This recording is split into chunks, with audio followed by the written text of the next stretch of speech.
अस्सलाम वालेकुम प्यारे बच्चों, आपका हारून सर की एकेडमी में इस्तकबाल है।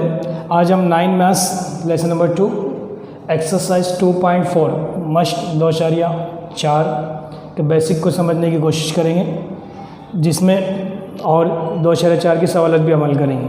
तो यहाँ पे हम देखते हैं कि बायनोमियल क्वाड्रेटिक सर्ड दो रुकनी मुरब्बई जज़री मिक़दारें क्या हैं, पहले इसको समझ लेते हैं, फिर हम सवालात की तरफ हल करते हैं, सवालात को हल करेंगे। चलिए, बायनोमियल क्वाड्रेटिक सर्ड क्या है, यानी कि दो रुकनी मुरब्बई जज़री मिक़दारें क्या हैं, वो समझ लेते हैं मिसाल के ज़रिए। यहाँ पर देखिए, यहाँ पर अगर हम इस सवाल में अगर जज़र में a प्लस b, तो देखिए यहाँ पर प्लस है और ये दो जज़री मिक़दारें हैं, यानी कि इस फ़िक्रे में इसमें दो जज़री मिक़दारें आ रही है, इसलिए बायनोमियल है। ये क्या है, ये है बायनोमियल क्वाड्रेटिक सर्ड। क्वाड्रेटिक इसलिए कहा गया कि यहाँ दर्जा 2 है, इसलिए इसको क्वाड्रेटिक सर्ड कहते हैं। क्वाड्रेटिक सर्ड, ये बायनोमियल क्वाड्रेटिक सर्ड, यानी कि दो रुकनी मुरब्बई जज़री मिक़दारें हैं। क्यों? क्योंकि यहाँ पे देखिए दो अरकान है, यहाँ पर इसमें दो अरकान है, मतलब जज़र में a, रूट a और रूट b, यहाँ स्क्वायर रूट दर्जा 2 है, इसलिए इसको क्वाड्रेटिक कहा गया। बायनोमियल इसलिए कहा जा रहा है कि इसमें दो अरकान है, दो एलिमेंट्स हैं, इसलिए बायनोमियल है। और ये क्वाड्रेटिक इसलिए है कि इसका दर्जा 2 है।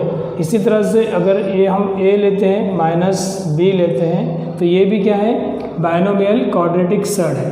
ये दोनों सेम होगा, दोनों भी बायनोमियल क्वाड्रेटिक सर्ड, यानी कि दो रुकनी, ये दो रुकनी मुरब्बई जज़री मिक़दार है। ओके, तो ये इस तरह से जज़री मिक़दार को हम पहचान सकते हैं कि दो रुकनी क्यों, ये दो रुकनी है इसलिए इसको बायनोमियल कहा जा रहा है, दो रुकनी है। और ये मुरब्बई इसलिए है कि इसका दर्जा 2 है, इसका भी दर्जा 2 है। तो इस बात को याद रखेंगे, जब भी दो जज़री मिक़दारें जमा या नफ़ी की अलामत के साथ जोड़ी जाएगी, मस्बत या माइनस की वजह से जोड़ी जाएंगी, तो वो बायनोमियल क्वाड्रेटिक सर्ड होगी। क्वाड्रेटिक सर्ड होने के लिए शर्त यह है कि उसका दर्जा 2 होना चाहिए। तो दो दर्जा 2 है, इसका भी दर्जा 2 है, इसका भी दर्जा 2 है और इसका भी दर्जा 2 है। तो दर्जा 2 वाली दो जज़री मिक़दारें अगर एक साथ लिखी जाती जमा या नफ़ी की निशानी के साथ, तो वो बायनोमियल क्वाड्रेटिक सर्ड हो गया। अब दोनों का अगर हम प्रोडक्ट लेते हैं, a प्लस रूट b, दोनों की अगर हम ज़र्ब करते हैं, तो यहाँ पे ध्यान दीजिए, थोड़ा सा आपको बेसिक समझ लेंगे तो मश्क़ के सवाल समझने में आसानी होगी। अगर हम दोनों की ज़र्ब करते हैं तो हमारे पास एक फार्मूला है a प्लस b और दूसरे कॉस में a माइनस b, ये हमारे पास फार्मूला है। और यह फार्मूला आप पढ़ चुके हैं। क्या फार्मूला, एक कॉस में प्लस है और एक कॉस में माइनस हो, तो इसको लिखते हैं हम a square minus b square. ये ज़ाब्ता हमारे पास है, ये ज़ाब्ते की मदद से हम यहाँ पे इसको इस तरह से लिख सकते हैं कि root a square minus root b square है ना, ये a प्लस b और a माइनस b। चूँकि यहाँ रूट है तो स्क्वायर लेंगे, रूट और स्क्वायर रूट क्या होगा, कट जाएगा। आपको पता है ना कि यहाँ पे ये स्क्वायर रूट और रूट जो है दोनों खत्म हो जाएगा, तो यहाँ पे बनेगा माइनस ab। तो ये हो गया रैशनलाइज, ये रैशनल हो गया ना, तो इसको ये रैशनल हो गया, आंसर क्या आया, रैशनल आ गया। रैशनल यानी कि ये इर्रेशनल नहीं है, ये इर्रेशनल है, रूट a और रूट b भी इर्रेशनल है अभी फ़िलहाल।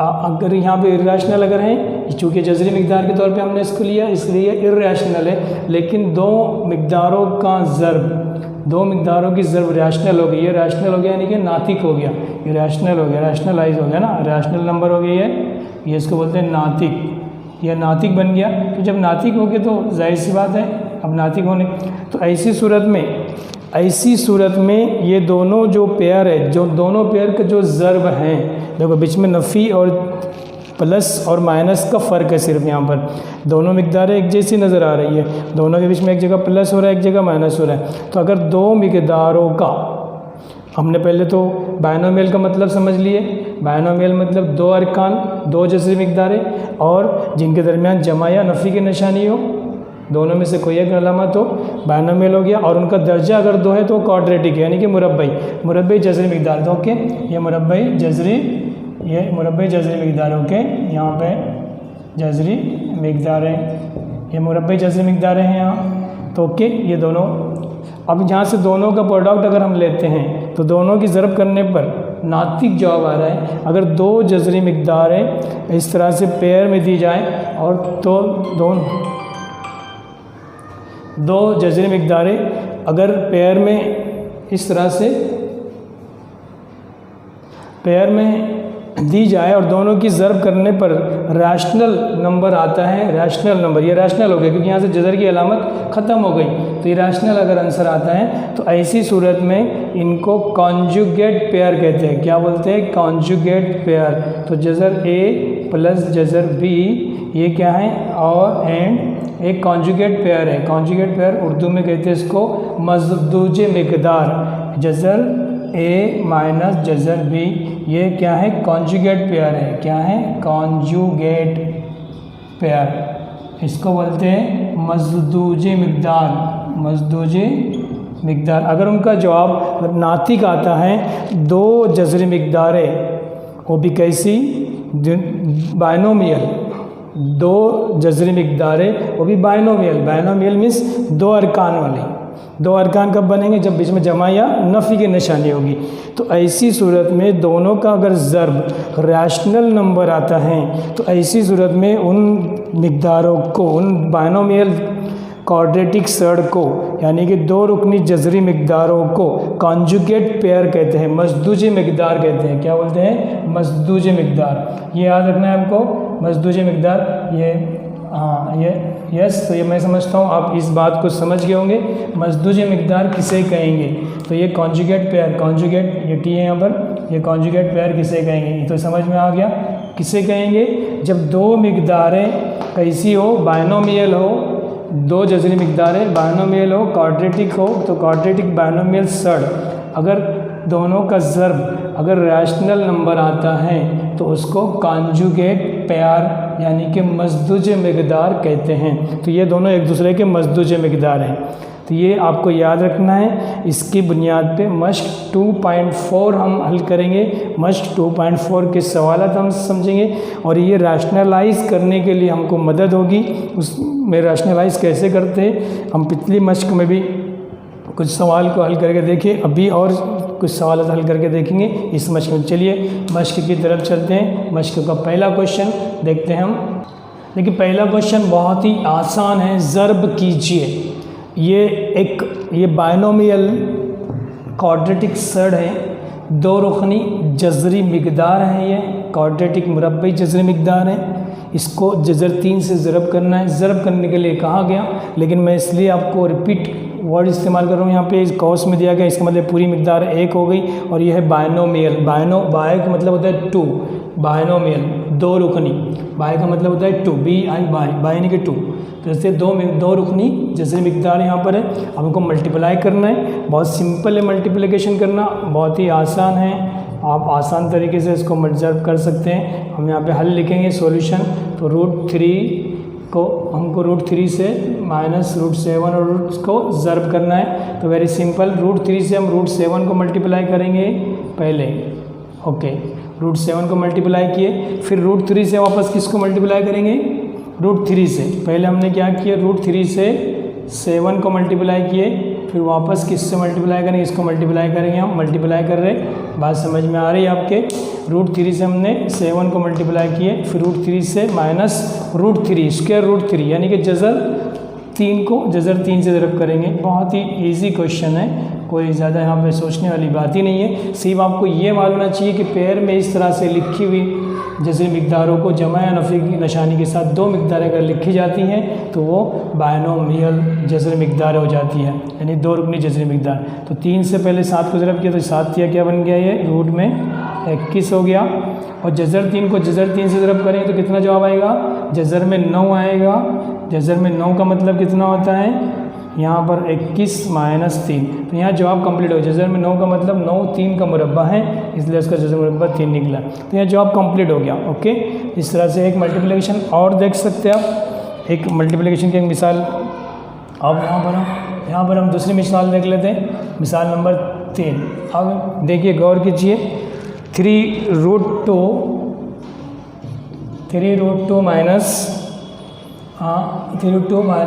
-3 एक कॉस में है और दूसरे कॉस में 4√3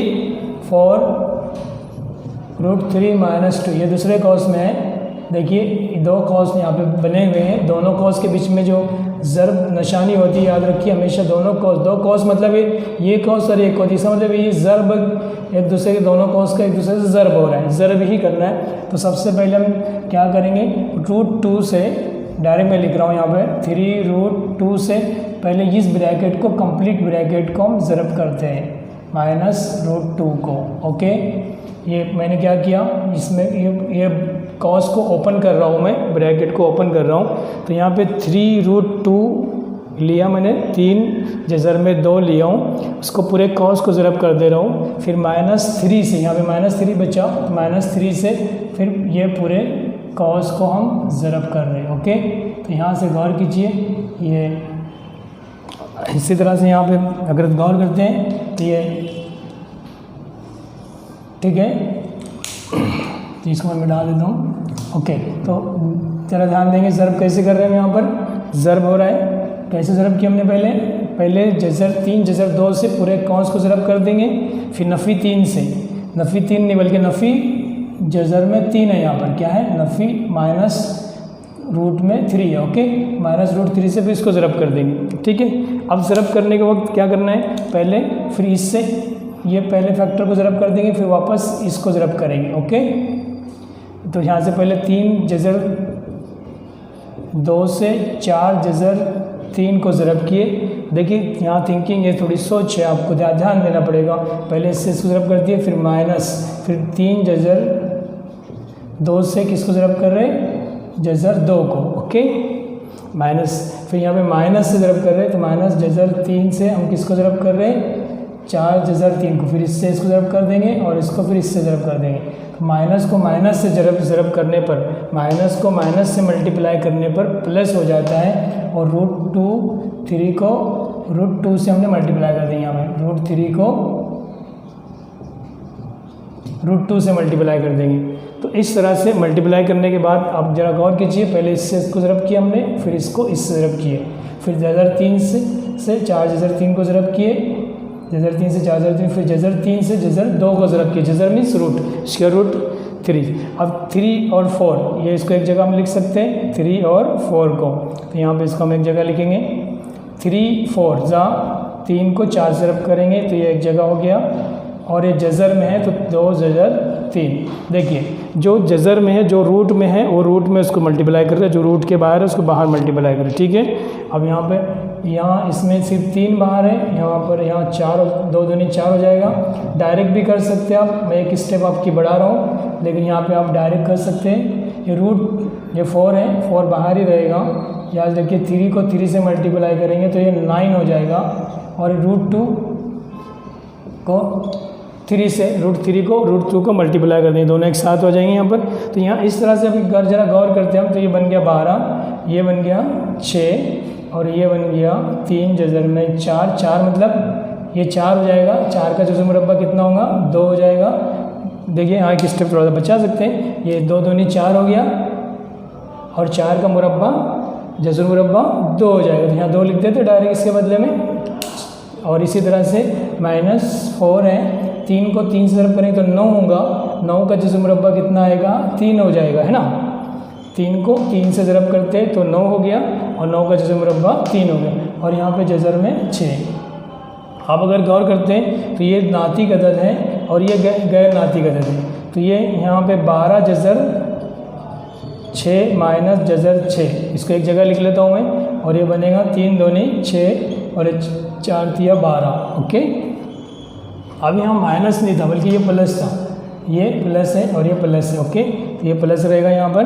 ठीक है, क्यों कि ये माइनस को माइनस से मल्टीप्लाई करने में प्लस हो गया, तो यहाँ प्लस की निशानी, ये प्लस है तो +6 और ये प्लस, तो दोनों की प्लस कर देंगे, ये दोनों की प्लस हो जाएगी। अब ये दोनों की, क्योंकि एक जैसी मिकदार है, ये इनकी प्लस हो जाएगी, प्लस दोनों की। क्यों, यहाँ आसान ये है कि 12 जज़र 3 में ये दोनों की एक साथ जमा हो जाएगी, क्योंकि एक जैसी मिकदार है ये, तो यहाँ दोनों की जमा करेंगे तो बन जाएगा 13 जज़र में 6, और ये बनेगा नफ़ी 6 और नफ़ी 12 नफ़ी 18। तो इस तरह से जवाब आता है। तो आप लोग कैसे मल्टीप्लाई किए ये समझ में आ गया होगा। अच्छे से आप वीडियो को केयरफुल देखेंगे, अगर नहीं समझ में आता तो दोबारा देखेंगे और इस तरह से मल्टीप्लिकेशन करते हैं। तो चलिए नेक्स्ट क्वेश्चन देखते हैं हम किस तरह से दूसरे क्वेश्चन में को हल करना है। देखिए क्वेश्चन नंबर 2 इस तरह से है, रैशनलाइजिंग द डिनोमिनेटर, नसब नुमा को नातिक बनाइए। यहाँ पे देखिए 2 मिकदारें हैं इसलिए बायनोमियल है, दोनों का दर्जा 2 है इसलिए क्वाड्रेटिक है, तो बायनोमियल क्वाड्रेटिक सर्ड है। 2 मिकदारें हैं इसलिए 2 रुकनी है, चूँकि दोनों का दर्जा 2 है इसलिए 2 रुकनी मुरब्बई जज़री मिकदारें हैं। ये 2 रुकनी मुरब्बई जज़री मिकदारें एक साथ दी गई। तो अब हम इसको कैसे हल करेंगे, इसको नसब नुमा कैसे इसको हम नातिक बनाएंगे, इसका मतलब जज़री की अलामत है, कैसे यहाँ से हटेंगे इस बात का ध्यान दीजिए। सॉल्यूशन लेते हैं हम यहाँ पर 7√2 ओके इज इक्वल टू, देखिए ध्यान देंगे यहाँ पर क्या करना है हमको, तो 7 प्लस √2 इसको ब्रैकेट कॉस बना ले रहा हूँ मैं। अब मैंने आपको कहा था कि मज़दूज मिक़दार जिसको कॉन्जुगेट पेयर कहते हैं, तो मैंने आपसे कहा था यहाँ पे कि यहाँ पे √a प्लस √b की कॉन्जुगेट पेयर जो रहेगी मज़दूजी मिक़दार कहेंगे √a माइनस b रहेगी। √a माइनस, अगर एक प्लस की हालत में दी गई 2 मिक़दारें जिसमें प्लस होते हैं उसकी मज़दूजी मिक़दार माइनस लगा के लिखेंगे तो दोनों एक दूसरे के कॉन्जुगेट पेयर हो जाएगी। तो इसकी कॉन्जुगेट पेयर मैं यहाँ पे लिख देता हूँ कॉन्जुगेट पेयर क्या है यहाँ पर, ये कॉन्जुगेट पेयर है। चलिए कॉन्जुगेट पेयर इसको बोलते हैं मज़दूज मिक़दार।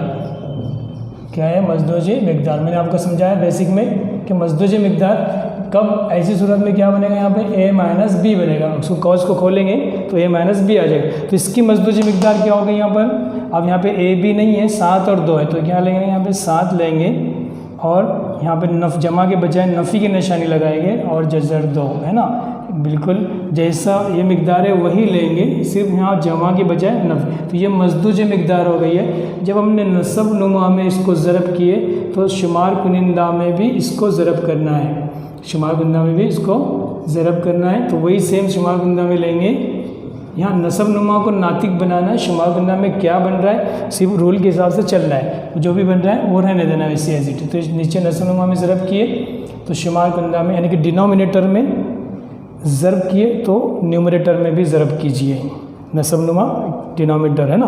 तो यहाँ देखिए अब हमको ऊपर क्या मिल रहा है √7 माइनस √2 मिल रहा है, कहाँ पे न्यूमरेटर में, लेकिन डिनोमिनेटर में क्या है कि एक ब्रैकेट में प्लस है और दूसरे ब्रैकेट में माइनस है। तो मैंने कहा था आपके कॉन्जुगेट पेयर का इस्तेमाल करेंगे हम। आप चाहे तो उस a माइनस बी और a प्लस बी ब्रैकेट का a माइनस बी एक ब्रैकेट में a प्लस बी एक ब्रैकेट में, फार्मूला हमको पता था यहाँ पे, ये फार्मूला इस तरह से यहाँ पे a की क़ुव्वत 2 माइनस b की क़ुव्वत 2, ये फार्मूला हमारे पास है क़ुव्वत 2 जज़र कट जाएगा और यहाँ पे क्या बचेगा a माइनस बी। तो ये कॉन्जुगेट पेयर का इस्तेमाल हम करते हुए, conjugate pair a minus B, तो यहाँ पे a की जगह पर क्या है 7 है और b की जगह पे क्या है 2 है, तो 7 माइनस 2 आंसर आएगा यहाँ पर। ठीक है, इसका यूज़ कर लेंगे हम डायरेक्ट, तो 7 माइनस 2 आया, तो यहाँ पर √7 माइनस √2 और नीचे 7 में से 2 गया तो 5, और 5 क्या है ये नातिक अदद है। देखो रैशनलाइज हो गया, नातिक बन गया है ना, इसको बोलते हैं रैशनल नंबर। तो ये रैशनलाइज हो गया। कैसे रैशनलाइज किया हमने नसब नुमा को, वेरी सिंपल तरीका हमने अपनाया, जो पेयर दी गई थी उसकी ही कॉन्जुगेट पेयर लिया हमने, उसको बोलते हैं मज़दूज मिक़दार, यानी कि जमा के बजाय यहाँ नफ़ी की निशानी, अगर नफ़ी होता तो हम यहाँ जमा लेते। ओके, अब दोनों को अगर ब्रैकेट ओपन करते तो ये जवाब आएगा, डायरेक्ट फार्मूले का हम यूज़ किए यहाँ पर, यहाँ a माइनस बी लिख देंगे यहाँ पे, यानी कि 7 माइनस 2 तो 5 हो गया। अब शुमार में ये तो ज़रब करने की वजह से आगे, तो शुमार को नहीं देखना है हमको, शुमार जो बन रहा है बनने दीजिए, लेकिन नसब नुमा नातिक बनाना है। तो नसब नुमा डिनोमिनेटर को हमने रैशनलाइज कर दिए, नसब नुमा को नातिक बनाए। तो नसब नुमा को नातिक बनाना सीख लीजिए, बहुत सारी जगह आपको इसकी ज़रूरत पड़ेगी, खासतौर से फिज़िक्स वगैरह में बहुत सारे प्रॉब्लम सॉल्व करना होते हैं, बड़ी क्लास में जब जाएंगे आप साइंस वगैरह में वहाँ पर भी ज़रूरत पड़ती है, बहुत इंपॉर्टेंट है रैशनलाइज करना। ठीक है, तो क्वेश्चन और देखते हैं, एक क्वेश्चन और देखते हैं यहाँ पर। तो इस तरह से हम क्वेश्चन देख लेते हैं। यहाँ पर एक क्वेश्चन समझ लेते हैं मजदूजी मिकदार को। ये मजदूजी मिकदार है, डायरेक्ट आंसर में आप याद रखिए a माइनस बी होता है। ओके, a प्लस बी दोनों को ऑब्जर्व करने पर a माइनस बी होता है, याद रखिए। अब हम देखते हैं क्वेश्चन नंबर 2। क्वेश्चन नंबर 2 में क्या दिया गया, क्वेश्चन नंबर 2 या 3 एक और ले लेते हैं, ठीक है। यहाँ पर तो क्वेश्चन नंबर 2 देखेंगे यहाँ पर। हाँ, इसी का 2 कैसे बनाया गया, यहाँ पे 3 अपॉन, यहाँ पे क्वेश्चन दिया गया 3 upon 3/2 root 5, 3 upon 2 root 5 minus 3 root 2। Okay, अब ये कॉन्जुगेट पेयर हम इसकी भी लेंगे। अब देखिए सॉल्यूशन, यानी कि हम यहाँ हल कर रहे हैं, सॉल्यूशन कर रहे हैं, हल लेते हैं, हल करते हैं। तो 3/2 जज़र में 5 माइनस 3 जज़र में 2। ओके, हम क्या करेंगे, इसको ऐसे ही लिखेंगे और नीचे 2 जज़र में 5 माइनस 3 जज़र में 2, 2 square root 5 minus 3 square root 2। अब इसके मजदूजी मिकदार लेंगे, हमको मजदूजी मिकदार लेना है। जब पेयर में दी जाए तो मजदूजी मिकदार लेंगे। यहाँ पर मजदूजी मिकदार क्या लेना है, 2 रूट 5 प्लस, यहाँ माइनस के बजाय प्लस लगाएंगे 3 रूट 2। ओके, जब यहाँ पर नस्बनुमा में ज़रब कर रहे हैं तो शुमार में भी उसको उसी से ज़रब करेंगे, 5 प्लस 3 रूट 2। ओके, यहाँ माइनस था इसलिए यहाँ प्लस लिया। वेरी सिंपल, मैंने कहा यहाँ पे के स्क्वायर हो जाता है यहाँ पर, तो स्क्वायर हो जाएगा इसका स्क्वायर हो जाएगा और इसका स्क्वायर हो जाएगा, याद रखिए। तो यहाँ पे स्क्वायर हो जाता है रूट 2 का रूट जज़र, यहाँ पर स्क्वायर हो जाएगा, याद रखिए। इस फार्मूले का इस्तेमाल करते हैं यहाँ पर, तो ये रूट a का स्क्वायर हो जाएगा और यहाँ पे रूट b का स्क्वायर हो जाएगा। ये स्क्वायर रूट कर जाएगा तो यहाँ पे a माइनस बी आएगा। तो ये कॉन्जुगेट पेयर है, तो कॉन्जुगेट पेयर का इस्तेमाल यहाँ करते हैं। देखिए यहाँ इस तरह से इसको ऐसे ही रहने देंगे, यहाँ बनेगा शुमार, वैसे ही रहने देंगे हम शुमार को, प्लस 3 रूट 2। ओके, अब नस्ब नुमा में देखते हैं। नस्ब नुमा इंपॉर्टेंट यहाँ पर है, तो ये a है और ये b है, तो यहाँ पे a रूट 5 का स्क्वायर हो गया और b 3 रूट 2 का स्क्वायर हो गया। फार्मूला है हमारे पास a प्लस बी और दूसरे ब्रैकेट में a माइनस बी है, तो a का स्क्वायर माइनस b का स्क्वायर, a का स्क्वायर माइनस b का स्क्वायर, वो ज़ाब्ते का इस्तेमाल कर रहे हैं। तो यहाँ पे इसका स्क्वायर हो गया a का और यहाँ पे b का स्क्वायर हो गया। ओके, अब इसको 3 ब्रैकेट में 2 रूट 5 प्लस 3 रूट 2। अब अगर इसको हम इस तरह से हल करते हैं तो यहाँ पे क्या बनेगा, 2 का स्क्वायर कितना बन गया 4 और 5 का जज़र का स्क्वायर कितना हो जाएगा 5, ये स्क्वायर रूट और स्क्वायर खत्म हो जाएगा, लेकिन 2 का स्क्वायर 4 बनेगा और यहाँ पे 3 का स्क्वायर कितना बनेगा 9 और 2 का स्क्वायर और स्क्वायर रूट कट जाएगा, यहाँ पे 2 रहेगा। ओके, ये जज़र 5 है, उसका स्क्वायर और स्क्वायर रूट से कट जाएगा तो 5 आएगा।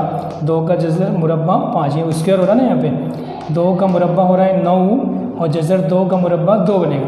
अब यहाँ पर इस तरह से, अब मैं इसको आगे लिख लेता हूँ, ये कॉस शुमार बनना तो ऐसे ही रहेगा, हाँ न्यूमरेटर वैसे ही जैसे आंसर आ गया, बस इसको यहाँ छोड़ देते हैं न्यूमरेटर को। ओके, न्यूमरेटर को छोड़ देते हैं, यहीं पे जैसा लिखे वैसे इसको लिखते हैं। अब यहाँ पे 4 पंजे 20 और 9 दूनी 18, 20 में से 18 गए तो 2 बचेंगे, ये 20 हो गया, 4 पंजे 20 और 9 दूनी 18, तो 20 में से 18 निकाल दो, कितना बच रहा है 2 बच रहा है ना, तो 2 आया नस्ब नुमा में, तो नस्ब नुमा नाती बन गया। यहाँ 2 लिख सकते हैं आप, इससे 18, यहाँ डायरेक्ट हम 2 लिखेंगे। ओके, 2 क्यों आया, 4 पंजे 20 में से 9 दूनी 18 माइनस हो जाएगा, 20 में से 18 माइनस हो गया तो 2 बचा, तो यहाँ जवाब 2 आया।